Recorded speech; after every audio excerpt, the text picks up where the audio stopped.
ಒಂದ್ ಕಡೆ ಈಶ್ವರಪ್ಪ ಅವರು ಮುನಿಸ್ಕೊಂಡಿದ್ದಾರೆ, ಅಸಮಾಧಾನವನ್ನ ವ್ಯಕ್ತಪಡಿಸ್ತಾ ಇದ್ದಾರೆ. ಮತ್ತೊಂದ್ ಕಡೆ ಅವರ ಮನವೊಲಿಕೆಗೆ ಸಾಕಷ್ಟು ಪ್ರಯತ್ನಗಳಾಗಿತ್ತು. ಆದ್ರೆ ಈಗ ಆ ಪ್ರಯತ್ನವನ್ನ ರಾಜ್ಯ ನಾಯಕರು ಕೈಬಿಟ್ಟಿದ್ದಾರ. ಹೈಕಮಾಂಡ್ ಮನವೊಲಿಕೆಗೂ ಕೆಎಸ್ ಈಶ್ವರಪ್ಪ ಬಗ್ಗಿಲ್ಲ. ಭೇಟಿಗೆ ಹೋದವರ ಬಳಿ ಗರಂ ಆಗಿದ್ರು ಮಾಜಿ ಸಚಿವ ಈಶ್ವರಪ್ಪ ಮನವೊಲಿಸೋ ಪ್ರಯತ್ನ ಬಿಎಸ್ವೈ ಕುಟುಂಬದಿಂದಲೂ ಇಲ್ಲ. ಯಡಿಯೂರಪ್ಪ ವಿಜಯೇಂದ್ರ ಮೇಲೆ ಈಶ್ವರಪ್ಪ ಗರಂ ಆಗಿದ್ದಾರೆ. ಬಹಿರಂಗವಾಗಿಯೇ ತಮ್ಮ ಅಸಮಾಧಾನವನ್ನ ಹೊರಹಾಕ್ತಿದ್ದಾರೆ. ಈಗ ಮಗನಿಗೆ ಟಿಕೆಟ್ ಘೋಷಣೆ ಮಾಡಿದ್ರೂ ಕೂಡ ನಾನು ಕರಗಲ್ಲ ಅಂತ ಹೇಳ್ತಿದ್ದಾರೆ. ನಾನು ಸ್ಪರ್ಧೆಯಿಂದ ಹಿಂದೆ ಸರಿಯಲ್ಲ ಅಂತ ಈಶ್ವರಪ್ಪ ಬಹಳ ಸ್ಪಷ್ಟವಾಗಿ ಹೇಳಿದ್ದಾರೆ. ಇಷ್ಟು ದಿನ ಯಡಿಯೂರಪ್ಪಗೆ ಜೈಕಾರ ಹಾಕಿದ್ವಿ, ಇನ್ನು ಮುಂದೆ ವಿಜಯೇಂದ್ರಗೆ ಜೈಕಾರ ಹಾಕ್ತಾ ಇರಬೇಕಾ ಅನ್ನೋದು ಈಶ್ವರಪ್ಪ ಅವರ ಪ್ರಶ್ನೆ. ಈ ಬಗ್ಗೆ ಡೀಟೇಲ್ಸ್ ಪಡೆಯೋಣ. ನಮ್ಮ ಪ್ರತಿನಿಧಿ ರವಿ ಶಿವರಾಮ್ ಈಗ ಸಂಪರ್ಕದಲ್ಲಿದ್ದಾರೆ. ರವಿ, ಈಶ್ವರಪ್ಪ ಅವರ ಮುನಿಸು ನಿಜಕ್ಕೂ ಬಹಳ ಜೋರಾಗ್ತಾ ಇದೆ. ಈ ಹಿಂದೆಲ್ಲ ಈಶ್ವರಪ್ಪನವರು ಕೋಪಗೊಂಡ್ರು ಅಂತಂದ್ರೆ 2 ದಿನದಲ್ಲಿ ಆ ಕೋಪ ಸಮಯ ಆಗುತ್ತೆ. ಹೈಕಮಾಂಡ್ ನಾಯಕರು ಯಾರಾದ್ರೂ ಬಂದು ಮಾತನಾಡಿಸಿದ್ರೆ ಅವರ ಸಿಟ್ಟನ್ನ ಶಮನಗೊಳಿಸಬಹುದು ಅನ್ನುವಂಥ ಮಾತುಗಳನ್ನ ಕೇಳ್ತಿದ್ವಿ. ಅದೊಂದು ರೀತಿ ಆ ಗುಳ್ಳೆ ಬೇಗ ಒಡೆದು ಬಿಡುತ್ತೆ, ಆ ಕೋಪ ಅಷ್ಟು ದಿನ ಉಳಿಯಲ್ಲ ಅನ್ನುವಂಥ ಮಾತುಗಳಿತ್ತು ಈಶ್ವರಪ್ಪ ಅವರ ಸಿಟ್ಟಿನ ಬಗ್ಗೆ. ಆದ್ರೆ ಈ ಬಾರಿಯ ಸಿಟ್ಟು ಹಾಗಲ್ಲ ಅಂತ ಅನಿಸ್ತಾ ಇದೆ. ಹೈಕಮಾಂಡ್ ನಾಯಕರು ಏನ್ ಮಾಡ್ತಾರೆ?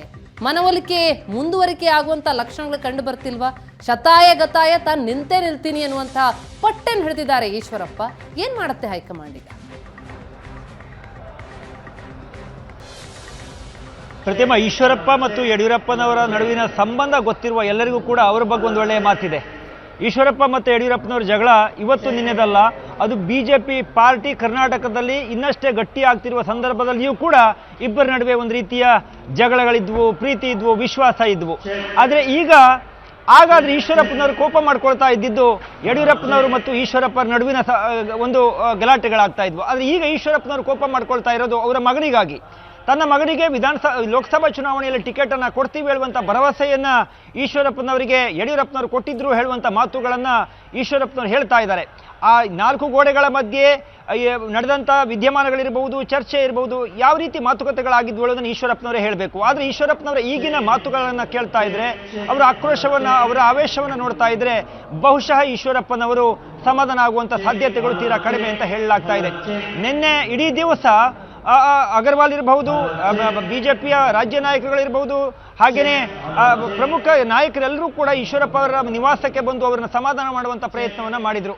ಆದರೆ ಅಗರ್ವಾಲ್ ಮತ್ತು ಕೆಲ ನಾಯಕರುಗಳ ಮುಂದೆ ಈಶ್ವರಪ್ಪನವರು ಹೇಳಿದ್ರಂತೆ, ಇಷ್ಟು ದಿನಗಳ ಕಾಲ ನಾವು ಪಾರ್ಟಿಯನ್ನು ಕಟ್ಟಿದ್ದೀವಿ, ಹೋರಾಟವನ್ನು ಮಾಡಿದ್ವಿ, ಯಡಿಯೂರಪ್ಪನವರಿಗೆ ಮುಖ್ಯಮಂತ್ರಿ ಆಗಿದ್ರು, ಇನ್ನು ಮುಂದೆ ವಿಜಯೇಂದ್ರ ಅವರು ಮುಖ್ಯಮಂತ್ರಿ ಆಗೋದನ್ನು ಅಥವಾ ಇನ್ನು ಮುಂದೆ ಅವರ ಕೈಯಲ್ಲಿ ಪಾರ್ಟಿ ಇರೋದನ್ನು ನಾವು ಸಹಿಸಿಕೊಂಡು ಇರಬೇಕಾಗುವಂಥ ಮಾತುಗಳನ್ನು ಕೂಡ ಈಶ್ವರಪ್ಪನವರು ಹೇಳಿದ್ದಾರೆ ಎನ್ನುವಂಥ ಮಾಹಿತಿಗಳನ್ನು ನಮಗೆ ಮೂಲಗಳು ಕೊಡ್ತಾ ಇದ್ದಾವೆ. ಪ್ರಮುಖವಾಗಿ ಈಶ್ವರಪ್ಪನವರು ಲೋಕಸಭಾ ಚುನಾವಣೆಯಲ್ಲಿ ತನ್ನ ಮಗನಿಗೆ ಟಿಕೆಟ್ ಸಿಗಬಹುದು ಎನ್ನುವಂಥ ನಿರೀಕ್ಷೆ ಇದ್ರು. ಹಾವೇರಿಯಿಂದ ತನ್ನ ಮಗನಿಗೆ ಟಿಕೆಟನ್ನು ಕೊಡ್ತಾರೆ ಎನ್ನುವಂಥ ಭರವಸೆಯಲ್ಲಿ ಅವರಲ್ಲಿತ್ತು. ಹಾಗಾಗಿ ವಿಜಯೇಂದ್ರ ಅವರು ರಾಜ್ಯಾಧ್ಯಕ್ಷರಾದಂಥ ಸಂದರ್ಭದಲ್ಲಿ ಅದನ್ನು ಬಹಳ ಸ್ವಾಗತ ಮಾಡಿದರು. ವಿಜಯೇಂದ್ರ ಅವರು ರಾಜ್ಯಾಧ್ಯಕ್ಷರಾಗ್ತಾ ಇದ್ದಂತೆ ಬಿಜೆಪಿಗೆ ಹೊಸದೊಂದು ಶಕ್ತಿ ಬಂದಿದೆ, ಯುವಕರ ಒಂದು ಮತವನ್ನು ಸೆಳೆಯುವಂಥ ಪ್ರಯತ್ನ ವಿಜಯೇಂದ್ರ ಮೂಲಕ ಆಗತ್ತೆ ಎನ್ನುವಂಥ ಇತ್ಯಾದಿ ಮಾತುಗಳನ್ನು ಮತ್ತು ಒಂದು ಭರವಸೆಯ ನುಡಿಗಳನ್ನು ಕೂಡ ವಿಜಯೇಂದ್ರ ಬಗ್ಗೆ ಆಡಿದರು.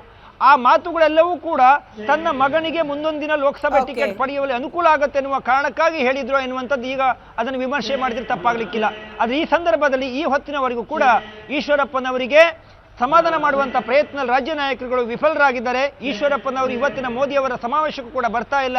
ಬೆಳಗ್ಗೆ ಮಾಧ್ಯಮದವರ ಎದುರುಗಡೆಯೂ ಕೂಡ ಅದೇ ಮಾತನ್ನು ಹೇಳಿದ್ದಾರೆ. ಆದರೆ ಒಂದು ಗಮನಿಸಬೇಕಾದ ಅಂಶ ಅಂತ ಹೇಳಿದ್ರೆ, ನಿನ್ನೆ ಬೆಂಗಳೂರಿನಲ್ಲಿ ಮಾಧ್ಯಮಗಳಿಗೆ ಹೇಳಿಕೆಯನ್ನು ಕೊಟ್ಟಂತ ವಿಜಯೇಂದ್ರ ಅವರು ಜನ ಅದಕ್ಕೆಲ್ಲದಕ್ಕೂ ಉತ್ತರವನ್ನು ಕೊಡ್ತಾರೆ ಹೇಳುವುದರ ಮೂಲಕ ಈಶ್ವರಪ್ಪನವರನ್ನ ಮತ್ತೆ ಸಮಾಧಾನ ಮಾಡುವ ಪ್ರಯತ್ನಕ್ಕೆ ಹೆಚ್ಚಿನ ಶ್ರಮವನ್ನು ಹಾಕೋದಿಲ್ಲ ಅನ್ನುವಂತ ಒಂದು ಸಂದೇಶವನ್ನು ಕೊಟ್ಟಂತೆ ಕಾಣ್ತಾ ಇದೆ. Thank you Ravi Shivaram. ನಿಮ್ಮೆಲ್ಲ